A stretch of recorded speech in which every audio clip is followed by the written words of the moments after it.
ಕೊಡ್ತೀರಾ ಮೇಡಮ್? ಕುಡಿಸ್ತೀವಿ ನಾಳೆ, ಅವಳು ಬರ್ತಡಲ್ವಾ, ಕೊಡಿಸ್ಲೇಬೇಕು. ಯಾವ ಕಾರ್ ಕೊಡಿಸ್ಬೇಕಂತ? ಅವಳು ದೊಡ್ಡ ಕಾರ್ ಬೇಡವಂತ, ಅವ್ರ ಮನೇಲಿ ಇದೆಯಂತೆ, ಅದಕ್ಕೆ ಪುಟಾಣಿ ಕರ್ಬೇಕಂತೆ. ಏನ್ ಬೇಕು ನಿಮ್ಗೆ ಹೇಳು, gift? ಅದ್ರಲ್ಲಿ ಏನ್ ಬೇಕಂತ ಯಾವ ಕಾರ್ ಬೇಕಂತ ಅವ್ರು ಕೊಡಿಸ್ತಾರೆ ಹೇಳು. ಇಷ್ಟೊತ್ತು ಅವ್ಳು ಹಠ ಮಾಡ್ತಿದ್ಲು ನೋಡಿ, ನನ್ ಬರ್ಡೇ ಕೊಡ್ಸು ಅಂತ. ಹೇಳು ಏನ್ ಬೇಕಂತ. ತುಂಬಾ ಚೆನ್ನಾಗಿದೆ ಸರ್ ಮೂವಿ ಎಲ್ಲ, ತುಂಬಾ ಎಮೋಷನಲ್ ಆಗಿತ್ತು. Okay thank you. Thank you. ನಮಸ್ಕಾರ, ನಾನು ನಿಮ್ಮ ಪ್ರೀತಿ ಬೆಟರ್. ಈಗ ನಾವು ಸಿನಿಮಾ ನೋಡ್ಕೊಂಡು ಬಂದೆ. ನಾವೆಲ್ಲರೂ ಮಿಡಲ್ ಕ್ಲಾಸ್ಗೆ ಸೇರೋದು. ನಮ್ಮ ಎಲ್ಲಾ ಜೀವನದಲ್ಲೂ ಒಬ್ರು ಕರ್ಣಾಟಕ ಇರ್ತಾರೆ, ಮತ್ತೆ ಅಪ್ಪು ಇದ್ದೇ ಇರ್ತಾರೆ. ನಾವು ಅಷ್ಟೇ ಕಾಟ ಕೊಟ್ಟಿರ್ತೀವಿ ನಮ್ಮ ಪೇರೆಂಟ್ಸ್ಗೆ. ಪ್ರತಿ ಒಂದ್ ಜೀವನದಲ್ಲೂ ಒಂದ್ ಸಾಕಷ್ಟು ಕಥೆಗಳಿದೆ. ಅಂತ ಒಂದು ಕಥೆನ ತೆಗೆದು ನಮ್ಮ ಮುಂದೆ ಇವಾಗ ಇಟ್ಟಿದ್ದಾರೆ. ತುಂಬಾ ಚೆನ್ನಾಗಿದೆ. ಇನ್ಫ್ಯಾಕ್ಟ್ ನನ್ನ ಜೀವನದಲ್ಲೂ ನಮ್ಮ ತಂದೆಗೆ ನಾನು ಎಷ್ಟು ಕಾಟ ಕೊಟ್ಟಿದ್ದೀನಿ ಅಂದ್ರೆ, ಒಂದು 2 ವೀಲರ್ ಕೊಡ್ಸಿ ಅಂತ ಎವ್ರಿ ಶಾರ್ಟ್ ಅಲ್ಲೂ ನನ್ನ ತಂದೆ ನೆನೆಸ್ಕೊಳ್ತಾ ಇದೆ.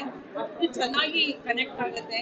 ನಮ್ಮ ಮಿಡಿಲ್ ಕ್ಲಾಸ್ ಅಲ್ಲಿ ನಮ್ಮ ಅಪೇಕ್ಷೆಗೂ ಯೋಗ್ಯತೆಗೂ ಒಂದು ಡಿಫ್ರೆನ್ಸ್ ಇರುತ್ತೆ. ಅದು ತುಂಬಾ ದೊಡ್ಡ ಗ್ಯಾಪ್. ಅದನ್ನ ತುಂಬಾ ಚೆನ್ನಾಗಿ ಕೊಟ್ಟಿದ್ದೀರಾ. ಪ್ರತಿಯೊಬ್ಬರ ಪರ್ಫಾರ್ಮೆನ್ಸ್ ಚೆನ್ನಾಗಿದೆ. ಎಲ್ಲರ ಒಂದು ಎಫರ್ಟ್ಸ್ ತುಂಬಾ ಆನೆಸ್ಟ್ ಅಂತ ಅನಿಸ್ತಿದೆ. ಈ ಸಿನಿಮಾ ಅಪ್ಪ ಮಗ ಹೆಂಡತಿ, ಈಗ ನಾವೆಲ್ಲ ಫ್ಯಾಮಿಲಿ ಮ್ಯಾನ್ಗಳು. ಸೊ ಒಂದು ಫ್ಯಾಮಿಲಿ ಆದ್ಮೇಲೆ ಆ ಚಿಕ್ಕ ಮಕ್ಳು ಇರೋರು ಅವ್ರು ಹೇಗೆ ಡಿಮ್ಯಾಂಡ್ಗಳನ್ನ ಮಾಡ್ತಾ ಇರ್ತಾರೆ, ಅದು ಎಷ್ಟು ಇಂಪಾರ್ಟೆಂಟ್ ಅಲ್ಲ ಆ ಕ್ಷಣದಲ್ಲಿ, ಅದೆಷ್ಟು ಇಂಪಾರ್ಟೆಂಟ್ ಅನ್ನೋದನ್ನ ಆ ತಂದೆ ಆಗೋರಿಗೆ ಗೊತ್ತಿರುತ್ತೆ. ಸೊ ಅದನ್ನ ಕೊಡ್ಸೋದಕ್ಕೆ ಆ ಟೈಮಲ್ಲಿ ಅವ್ರ ಹತ್ರ ಹಣ ಇರುತ್ತೋ ಇಲ್ವೋ ಅದೆಲ್ಲ ನೆಕ್ಸ್ಟ್. ಸೊ ಅದು ಆ ಕ್ಷಣ ಕಳೆದ ಮೇಲೆ ಆಗುವಂತ ವೇದನೆ, ಆ ಎಮೋಷನ್ಸ್ ನ ಬಹಳ ಅಚ್ಚುಕಟ್ಟಾಗಿ ನನ್ ಗೆಳೆಯ ಬಹಳ ಸುಂದರವಾಗಿ ಅದನ್ನ ಕಟ್ಕೊಟ್ಟಿದ್ದಾರೆ. ಅದ್ರ ಬಗ್ಗೆ 2 ಮಾತಿಲ್ಲ. ಈ ಸಿನಿಮಾ ನಿಜವಾಗ್ಲೂ ಎಲ್ಲರಿಗೂ ಕನೆಕ್ಟ್ ಆಗುತ್ತೆ. ಸೊ ಎಲ್ಲರಿಗೂ ಇದು ಕನೆಕ್ಟ್ ಆಗುತ್ತೆ. ಅಪ್ಪ ಆಗಿರೋರ್ಗು ಕನೆಕ್ಟ್ ಆಗುತ್ತೆ, ಅವ್ರು ಅಜ್ಜ ಆಗಿರೋರ್ಗು ಕನೆಕ್ಟ್ ಆಗುತ್ತೆ, ಎಲ್ಲರಿಗೂ ಕನೆಕ್ಟ್ ಆಗುತ್ತೆ. ಇಡೀ ತಂಡಕ್ಕೆ ನನ್ನ ಕಡೆಯಿಂದ ಆಲ್ ದ ಬೆಸ್ಟ್ ಅಂತ ಹೇಳ್ತೀನಿ. ಒಳ್ಳೇದಾಗ್ಲಿ. ನಾಳೆ ರಿಲೀಸ್ ಇದೆ. ಎಲ್ಲರೂ ದಯವಿಟ್ಟು ಈ ಸಿನಿಮಾನ ಥಿಯೇಟರ್ ಬಂದು ನೋಡಿ. ಆ ಮ್ಯೂಸಿಕ್ ಇರ್ಬೋದು, ಬ್ಯಾಕ್ ಗ್ರೌಂಡ್ ಮ್ಯೂಸಿಕ್ ಇರ್ಬೋದು, ಪ್ರತಿಯೊಂದು ಬಹಳ ಅದ್ಭುತವಾಗಿದೆ. ಒಂದು ಟೀಮ್ ವರ್ಕ್ ಹೇಗಿರ್ಬೇಕಂತ ಹೇಳಿದ್ರೆ ಇದನ್ನ ನೋಡಿ ಕಲಿಬೇಕು. ಅಷ್ಟು ಚೆನ್ನಾಗಿ ಮಾಡಿದ್ದೀರಾ. ಒಳ್ಳೇದಾಗ್ಲಿ. ಚಲನಚಿತ್ರನ ನೋಡ್ಕೊಂಡು ಬಂದ್ವಿ. ಒಂದು ಮಿಡಲ್ ಕ್ಲಾಸ್ ಫ್ಯಾಮಿಲಿ ಸ್ಟೋರಿ. ಎಲ್ಲೋ ನಾವು ಇನ್ವಾಲ್ವ್ ಆಗೋದು ನಮ್ಮ ನಡುವೆನೆ, ನಮ್ಮ ಫ್ಯಾಮಿಲಿಯಲ್ಲೇ ನಡೀತಾ ಇದ್ದೀವಿ.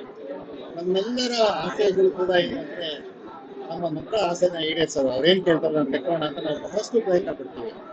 ಆರ್ತಿ ಕೂಡ ಇಲ್ಲಿ ಹೀರೋ ತನ್ನ ಮಗ ಕೇಳೋ, ನನಗೆ ಕಾರ್ ಕೊಡ್ಸಪ್ಪ, ಅಪ್ಪ ನಿಮಗೆ ಕಾರ್ ಕೊಡ್ಸಪ್ಪ ಪ್ಲೀಸ್ ಅನ್ನೋ ಆಸೆನ ಫುಲ್ಫಿಲ್ ಮಾಡೋದಕ್ಕೆ ಅವರೆಷ್ಟು ಒದ್ದಾಡ್ತಾರೆ ಈ ಜೀವನ ಅನ್ನೋದು ನಮ್ಗೆ ನಾನು ಕರುಣಾಕರ ಅನ್ನೋ ಸಿನಿಮಾನ ನೋಡಿದೆ. ಕನ್ನಡದಲ್ಲಿ ಇಂಥ ಸಿನಿಮಾಗಳು, ಈ ತರ ಜಾನರ್ ಸಿನಿಮಾಗಳು ತುಂಬಾನೇ ರೇರು ಅಂತ ಹೇಳ್ಬಹುದು. ಇಡೀ ಫ್ಯಾಮಿಲಿ ಕೂತು ಆರಾಮಾಗಿ ನೋಡ್ಬೋದಾದಂತ ತುಂಬಾ ಒಳ್ಳೆ ಸಿನಿಮಾ. ಆ ಡೈರೆಕ್ಟರ್ ಈ ಕಥೆ ಯಾಕೆ ಸೆಲೆಕ್ಟ್ ಮಾಡ್ಕೊಂಡ್ರು, ಈ ತರ ಸಿನಿಮಾ ಯಾಕೆ ಸೆಲೆಕ್ಟ್ ಮಾಡ್ಕೊಂಡ್ರು ಅನ್ನೋದು ನಾನು ಹೇಳಲ್ಲ, ನೀವು ಬಂದು ಸಿನಿಮಾನ ನೋಡಿ. ತುಂಬಾ ವಿಶೇಷವಾಗಿದೆ. ಜಾನರೇ ಫಸ್ಟ್ ಆಫ್ ಆಲ್ ಡಿಫ್ರೆಂಟ್ ಅಂತ. ಯಾಕಂದ್ರೆ ಬಾಲಿವುಡ್ ಅಲ್ಲಿ ಈ ತರ ಸಿನಿಮಾಗಳು ಬಂದಾಗ, ಮಕ್ಕಳನ್ನ ಇಟ್ಕೊಂಡು ನೋಡಿದಾಗ ಜನ ನೋಡ್ತಾರೆ, ಅವ್ರಿಗೆ ಎಂಕರೇಜ್ ಮಾಡ್ತಾರೆ. ಯಾವ್ದು ತಾರೆ ತಮಿಳು, ಈ ತರ ಒಂದು ಅಮೀರ್ ಖಾನ್ ಅಂತ ಉತ್ತಮವಾದ. ಎಲ್ರಿಗೂ ನಮಸ್ಕಾರ, ನಾನ್ ರಾಧಾ ಭಗವತಿ. ನಮ್ಮ ಸಿನಿಮಾದು ಪ್ರೀಮಿಯರ್ ಶೋ ಇವತ್ತಾಯ್ತು. ಎಲ್ಲರ ರಿಯಾಕ್ಷನ್ ತುಂಬಾನೇ ಚೆನ್ನಾಗಿದೆ, ತುಂಬಾ ಖುಷಿ ಆಗ್ತದೆ ಎಲ್ಲರೂ ನೋಡಿ. ಅಂಡ್ ಎಲ್ಲರೂ ತುಂಬಾನೇ ಹ್ಯಾಪಿ ಆಗಿದ್ದಾರೆ ನಮ್ಮ ಸಿನಿಮಾವನ್ನ ನೋಡಿ. ಸೊ ನಾಳೆ ಅಂದ್ರೆ ಏಪ್ರಿಲ್ 3ನೇ ತಾರೀಕು ನಾಳೆ ಸಿನಿಮಾ ರಿಲೀಸ್ ಆಗ್ತದೆ.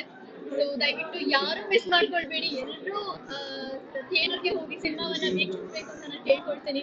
ತುಂಬಾ ಒಳ್ಳೆ ಕಂಟೆಂಟ್ ಮೂವಿ ನಮ್ದು.